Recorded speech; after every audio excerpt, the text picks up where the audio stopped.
Welcome to the PR Maven Podcast, a podcast all about growing your network and building your brand through traditional and digital networking techniques. I'm Nancy Marshall, the PR Maven and CEO of Marshall Communications. I've been strengthening brands through PR for over 35 years, and now I'm celebrating the success of executives, influencers, business owners, and entrepreneurs from all around the world, all of whom have cultivated their brands and broadened their networks through traditional and digital networking methods. Each week, I interview one of these interesting and influential individuals and provide an opportunity for you, the PR Maven Nation, to gain insights from their strategies and stories. So stay tuned for this week's episode, and thanks for listening.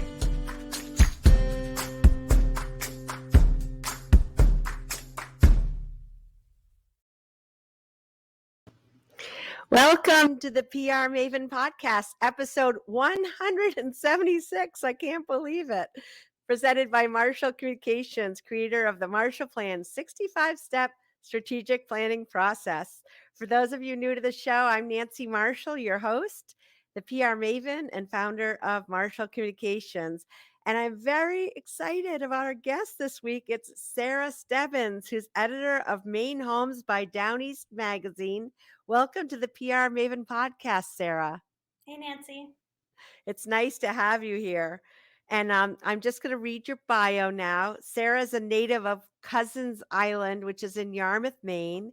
And she began her career at InStyle magazine all the way in New York City, where she worked on the launch of InStyle Home. She was later an editor at Martha Stewart Living before moving home to Maine to freelance write for publications such as Real Simple, This Old House, and Southern Living. Sarah joined Down East in 2016, where she oversaw the relaunch of MaineHomes.com, growing it from about 5,000 page views per month to more than 51,000, and expanded home content in the magazine. The success of the website signaled that readers were interested in this kind of authentic home magazine she curated, and in 2018, Sarah launched Maine Homes by Down East as a quarterly magazine. The second issue won the Home Shelter category in the City and Regional Magazine Association's annual awards contest. Today, Maine Homes magazine has 40,000 subscribers, hailing from every state in the country, and 51,000 social media followers. Sarah lives in Portland with her husband, her two sons, and rescue mutt in the starter house they decided to stay in and perennially renovate. And Sarah was worried that the dog might bark or the kids might make noise. And I said, no, that's all part of it. It's okay. That might happen. She said she put them all under a gag order. So, Sarah, you're editor-in-chief of Maine Homes by Down East Magazine. What did you do prior to getting the position? You worked at quite a few other places. How did you get interested in journalism? Journalism was the only thing I ever really wanted to do. So I feel pretty lucky that I got to do the thing that I wanted to be when I grew up. As a kid, I subscribed to a bunch of magazines, and I remember one summer in high school, I just sat at my parents' Apple IIc computer and wrote letters to the editors of my favorite magazines, asking them to hire me for a summer job, which didn't How old were you when you did that? I was probably maybe a sophomore in high school. Cool. And that didn't happen, but Oh, I made letters. Interest. Did you like write letters and print them out and put them in an envelope and a stamp? Yeah. The editor-in-chief of like Glamour and Marie Claire and Rolling Stone even. I aimed pretty high.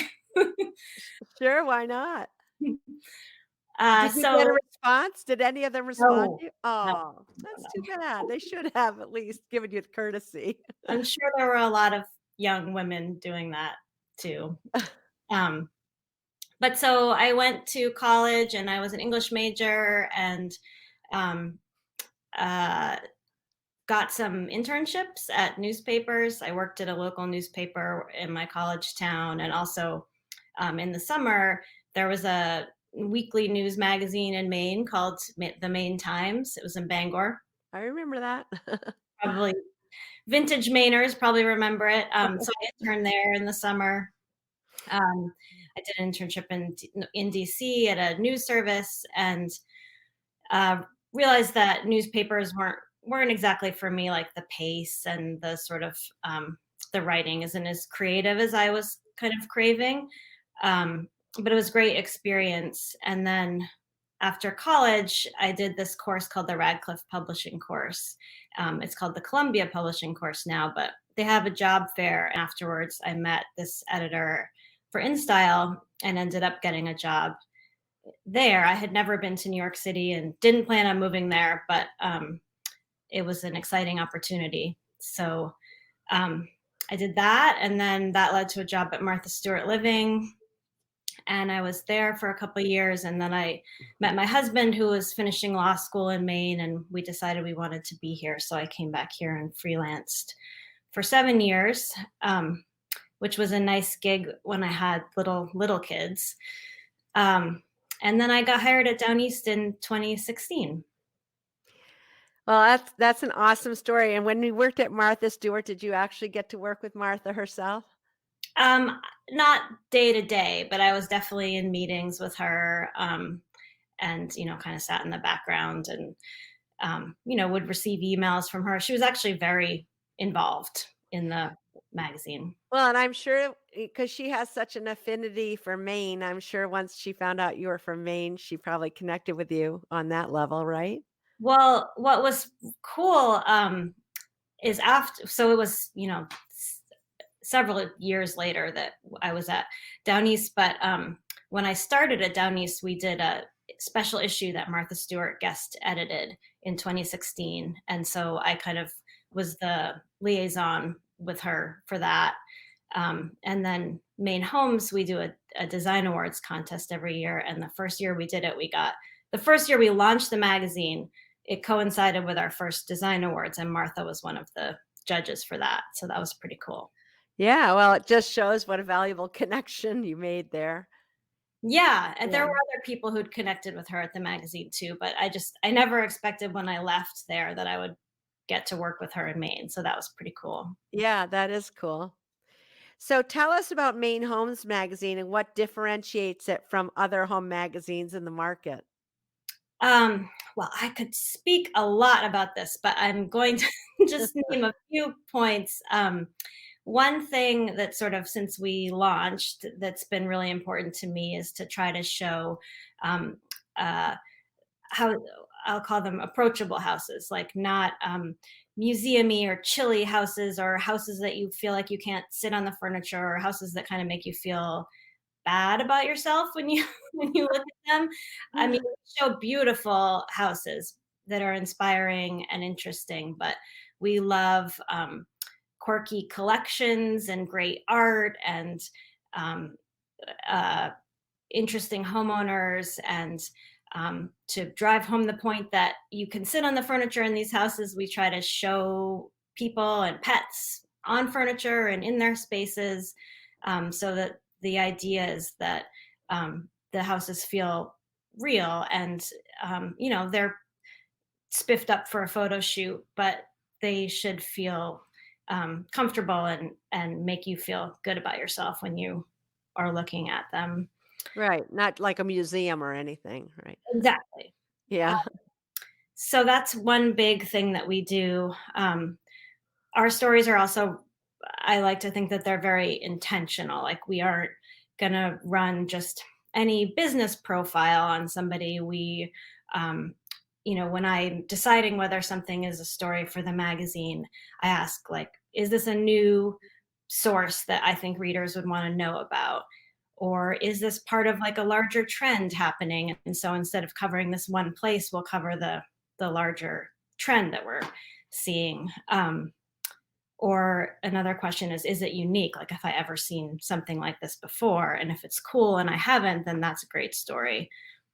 And then is there like a fresh angle?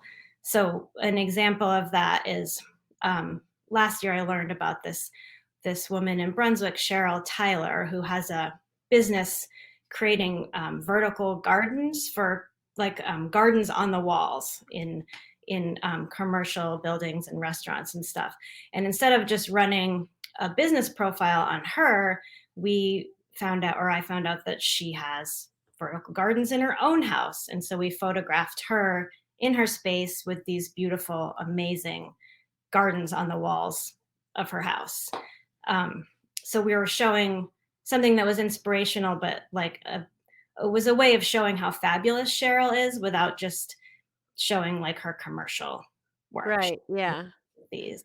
And then you and I spoke earlier. One story that I picked up from a previous issue that really resonated with me was about firewood pile art.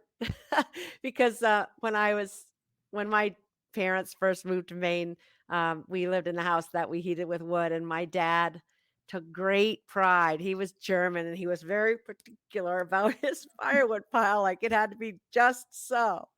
So I enjoyed that article and I thought that was particularly a Maine Homes style story. Yes, and of course the wood stacks we showed were beautiful and very artistic, so they were fun. Yeah. Yeah. Yeah, one had a heart in it. Like, Yes. yeah, that was really cool. So that would have been like the winter 2021 edition, I think that story was in. Yeah, the one that's I think it's still on newsstands now. Oh, yeah, right, the news and so your next one will be spring 2022, and that one's at the printers now, right? Yes. Yeah. Yep. Well, this episode is gonna come out in March, so probably that spring issue will be on the newsstands then. Yes. Yeah, Yeah. that'll be great. So, Sarah, this podcast is about PR and personal branding. And if a PR person were to approach you with a story idea for the magazine, what would you like them to tell you? Um, I guess, ideally, they would have a familiarity with the magazine and could say, like, "I think that it would be a good fit in this particular section, and here's why." And then, kind of what I just was talking about when I mean, I would go through the same process that I just mentioned about, is this new? Is this a trend? Is there a fresh angle? Is this unique? And, if they're telling me something that I've never seen before and it's cool, then that's kind of like a slam dunk of an idea. Right. Yeah, I like that. I like those criteria, and we'll put those in the show notes to help people who might be pitching you story ideas. So, what constitutes a great story for your magazine? Um, Really, some like the idea of something that I haven't seen before. And so, like, a couple of examples is we showed somebody had created this lobster boat hangout on their property, and it was really stylish and neat, and I'd never seen that before. And what's more Maine than hanging out in a lobster boat? But Yeah. it was Yeah, that was on Mount Desert Island, isn't it? On MDI, I think, um or geez, down east. Mm. it was far up north, um but on the coast. I'm blanking on the Millbridge or someplace like that. begins with an M. You're right. Not Machias. Machias Port. Oh, Machias Fort, alright, yeah, yeah, that's awesome. So that's one example. And then actually, wasn't a PR pitch, but somebody had pitched this idea to me. There's a woman who lives in the house that the 19th century writer Kate Douglas Wiggin used to own, and she has completely returned it to what it looked like when Wiggin lived there. And she has her stuff, her toiletries, and her stuff all around. It's like a museum to this 19th century writer, and the owner even like dresses up in Wiggins clothes and stuff. And right before, so it was already a really cool story for us, just very unique.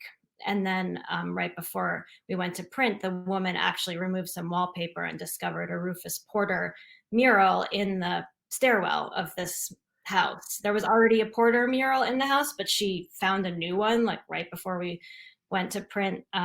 So that was a pretty special story too. Yeah, wow. Yeah, and it's great that you're there to tell those kind of stories because that might not fit in with a lot of other media outlets, but that sounds like a perfect story for your publication. So, Totally, yeah. and I remember years ago I worked for the Irregular, which is a weekly newspaper in Kingfield, Maine, and I remember the editor that I worked for said, that we consider ourselves like the keepers of the history of our community, and so to a certain extent, you're kind of documenting the history of homes in Maine too, which it's kind of an interesting way to look at it, that you're creating sort of a record of what's going on in this time and what's gone on in the past. Yeah, we So, definitely we have I have a old house love, so we definitely have a lot of historic properties, and we even have a writer who's a historic preservation expert who writes about old houses for us, and she's wonderful. yeah, that's great. Well, we're going to take a short break now, but we'll be back in just a moment with more from Sarah Stebbins. But in the meantime, if you want to get access to my latest book, which is called Grow Your Audience, Grow Your Brand, visit prmaven.com/giveaway and download a free copy today. And now we're going to hear from Mike Duguay at Thomas College, and we'll be back in just a moment. I'm a prolific listener and reader of things that really relate to innovation, entrepreneurship, and marketing. And when I happened on to Nancy's podcast, I literally was blown away. I listen to things nationally, people that are really acclaimed for what they do. And my personal opinion is that Nancy's got one of the best podcasts going at the moment, but also I think over time. I've gone back and really re-listened to many of those that are in the archives, and they are fantastic. And I would put her up against any other podcaster. It's a light, very flowing interview style. I know that just by listening that the people on the other end are extremely comforting. And she's not trying to one-up on the other person. They're both experts on that podcast. But I really like the fact that Nancy's trying to also learn something every time she interviews. And that comes really, I think, through to me when I'm listening to that as well. And I always learn something.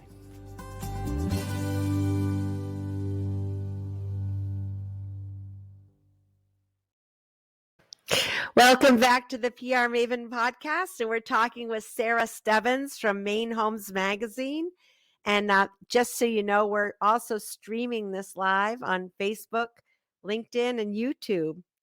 So, Sarah, we talk about personal branding on this podcast. And have you done stories on people who had a strong personal brand? And you might not have thought about it in that way previously, but were there personalities that you were drawn to and you wanted to do a story on them? Um, I'm definitely drawn to personalities, for sure, and I feel like people's personalities are really reflected in the most interesting houses are the ones where their personalities are reflected, in the house.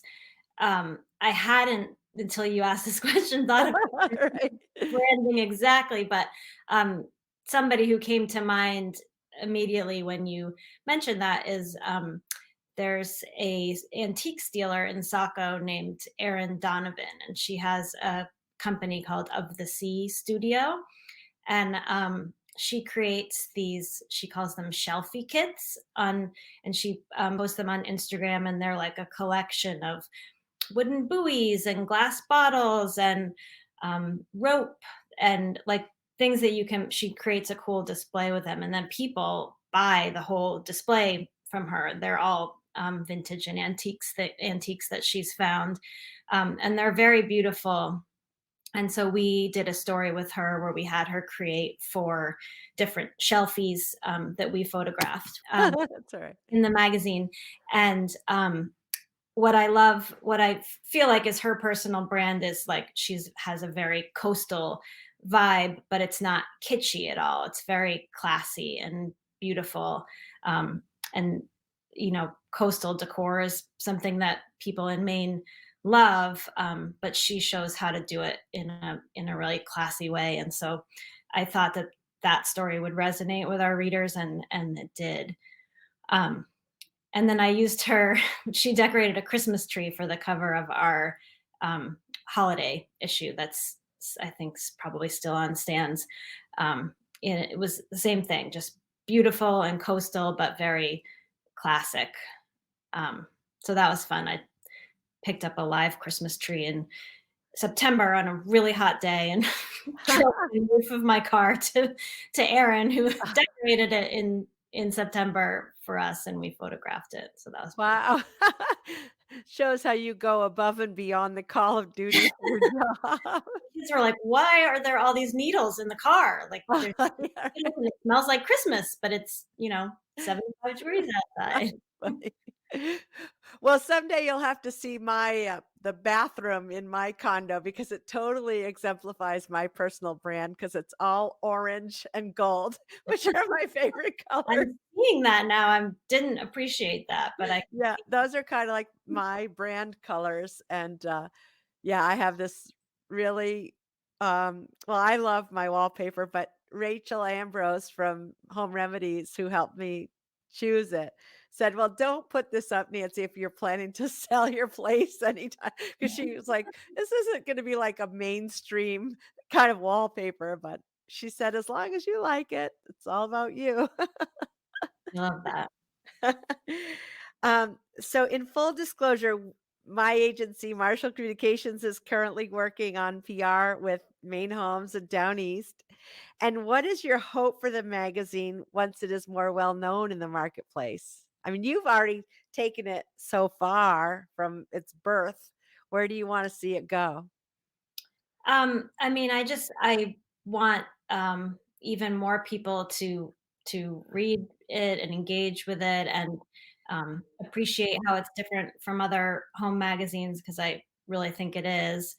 Um, and you know, I want them to send me photos of their spaces and send me emails and let me know what they think of the magazine and what they would like to see more of because the more feedback we have, the better we can make it, and the better we can tailor the content to what people want to see.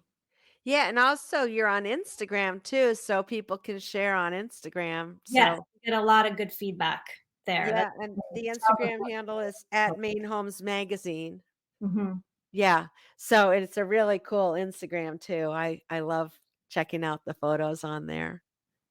But Yes. yeah, I mean, I feel like I mean, it's terrible that we're in a pandemic, but people have obviously been spending a lot more time in their homes since the pandemic, and many of us have, you've done this too, have adapted their homes to their home offices too, and school classrooms for their kids. And so homes have kind of taken on a whole new meaning since March of 2020 when COVID-19 started. Yes. And I think people have more time to read magazines, which is great. Yeah. Well, you talked about how you loved magazines as a kid. I mean, I remember my subscription to Highlights magazine. I had I I mean, I always loved mail anyway. I still have like pen pals. I write letters all the time and I just love it when my favorite magazines come in the mail. So, and I always did as a kid too. it was exciting. I had, you know, went from highlights and Ranger Rick to teen and Yeah, right. was a teen magazine I got and then Glamour later and Yep. and I love Yeah. Rolling Stone too. So I wasn't all like lowbrow. Yeah. You were probably a little more cool than I was. I don't think I read Rolling Stone. But I always remember, like, I raced to the when I got off the school bus, I raced to the mailbox because I wanted to beat my brothers, to get the mail and see if there was anything for me in there. So now I have a mailbox of my own, and I'm pretty excited still to go get the mail. Actually, today my Down East magazine came today, so I was excited about that. Cool. With Mhm. the Oh, so yeah, we might as well mention, why don't you talk about the pages you do that's in the regular Down East now too? So Down East also has a section called Maine Homes, and I am responsible for that section every month. And so I'm always looking for houses, and the ones in Down East are even friendlier than the ones in Maine Homes. They're really, very approachable houses. and the ones that are a little bit, slightly more fancy usually are in Maine Homes. But it's kind of a distinction that I have in my head, but maybe not everybody would make the distinction. But all the home content lives on mainhomes.com and goes on our social media. Yeah, right. And we should give a shout out to Abby Hilt or Soloway Hilt, who does the social, because Yes, I really enjoy working with her, and she's right on top of things. she's wonderful. And actually, the whole team, like, it's a really amazing team. I just love the whole team at Maine Homes and Down East, and it's it's really a remarkable group of people. You do a lot with a little. Yeah, I know. Yeah, and then there's also the Maine Adventures division, which I don't know if you're involved with that at all, but those are down east photographic adventures and other like canoeing and other kinds of trips that down east organizes. Super cool. I'm not involved in that, but I would love to be an attendee at one of those events one of these days. But they usually Me sell too. out, so Me too. not ever offered up to staff because there's a lot of people who want to do them. Yeah, I know. I was thinking of saying, "Hey, I want to go on those trips." Um, so what is it about the state of Maine? I mean, we talk a lot about the Maine brand, and what is it about Maine that resonates with you as the backdrop for the magazine? And does the Maine brand shine through in your stories? Definitely.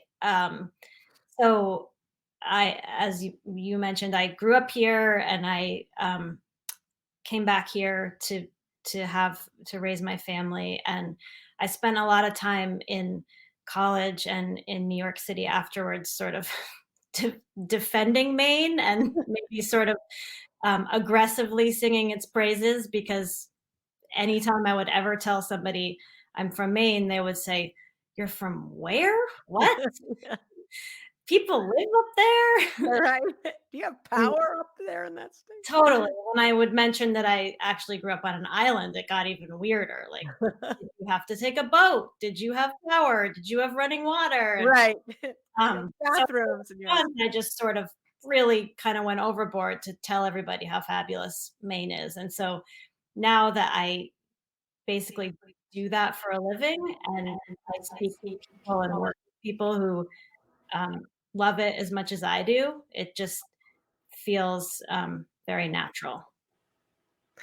There's just something about Mainers that are just so authentic and they're friendly, but once they decide that they're really going to be your friend, they're always going to have your back. Yeah, So totally. that's what I love about Maine people. And of course, Maine is such a beautiful state too.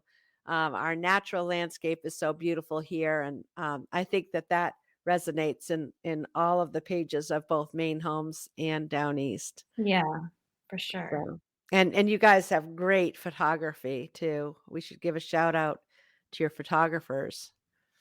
We have a lot of wonderful photographers, and that's a huge part of my job is working. I mean, we have a photo editor, but figuring out what we're going to show and figuring out the best person to photograph it. And fortunately, there's just an embarrassment of riches in the photography department. Yeah. Well, that is a fortunate thing. So, Sarah, this is for many of our listeners, this is their favorite question. So, I'm eager to hear your answer. What is a book, an app, a podcast, or a website that you have found helpful with either your job or in your personal life, and why? Okay, so this is not a very highbrow recommendation, but um, there is an editor that I kind of have always looked up to named Kristen Van Ogtrop, and she was the editor of Real Simple for a long time.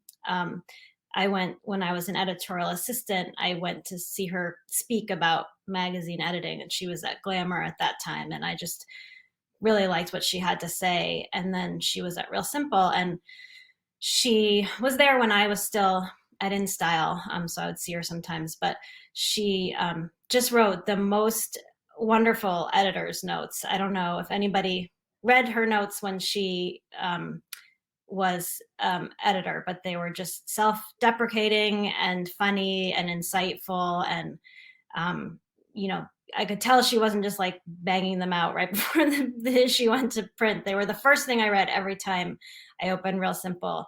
And then she wrote a book called, which I have it here so I remember because it's a long title. It's called Just Let Me Lie Down, Necessary Terms for the Half Insane Working Mom.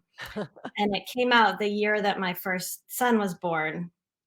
And it reads like her editor's notes kind of knitted together, but just talks about what it's like to be a mom who needs to work and loves to work, but also, loves her kids, and just the guilt and the trade-offs and all the absurdity that goes along with that. And it really resonated with me at that time, and probably even more so now. I actually got it out when you gave me that question, and I want to reread it because she has 3 sons and I have 2 sons. And when I first read it, my first son was a baby. And I think now that I'm in the shuttling to a million activities phase and also working, I think it would be even more meaningful to me to You read. want to hold it up since you have it right there? Just let me lie down. Yeah. With a little Lego Necessary monster. term. Yeah, that's awesome. Yeah, well, I have 2 sons too. They're grown and out of the house now, but I remember when they were little and I was working, and I never felt like I was in the right place. Like if I was at my office, I felt like I should be closer to them, and if I was close to them, I felt like I should be in the office. And it's like I always felt like this constant tug and pull. Right. That's what it is. It's Working from exhausting. home, it's even more, you're kind of doing both things all the time. Yeah. It's even crazier. Yeah, yeah. Well, thanks for sharing that. I'll check out that book. So, Sarah, how can you said you'd like to hear from people? So, how can people get in touch with you? My email, which is Sarah with an H at mainehomes.com. Oh, great. Perfect. Okay. Well, Sarah, this has been a really great conversation. I really enjoyed it. And I know that you're busy, and your family and even the dog were so good. They were so quiet. Right before I got on, I could hear my husband saying, "Quiet, everybody quiet. Don't talk." So, I didn't even have to do it. They were good. Well, I'll have to send you some treats to share with them so that they can be thanked for being quiet and it's dinner time too. So Yeah, that's next on the agenda here. yeah. Okay. Well, thank you so much. And I want to thank everybody from PR Maven Nation for joining us for episode number 176. And if you have a topic that you'd like me to cover or a guest, you can email me at nancy@prmaven.com. And have a great day, PR Maven Nation. Thanks for listening to this episode of the PR Maven podcast. I invite you to share a review of the podcast on iTunes or your favorite podcast player. Be sure to subscribe to our podcast so you never miss an episode. You can also join the PR Maven Nation on Facebook. It's free to join, and it's a great community of like-minded individuals who are all looking to learn and grow from one another. If you use an Alexa device, use your Alexa app to search the skills and games section to find and enable the PR Maven podcast flash briefing. This will give you access to exclusive content and more PR and marketing advice. Thanks again for listening, and have a great rest of your week, PR Maven Nation.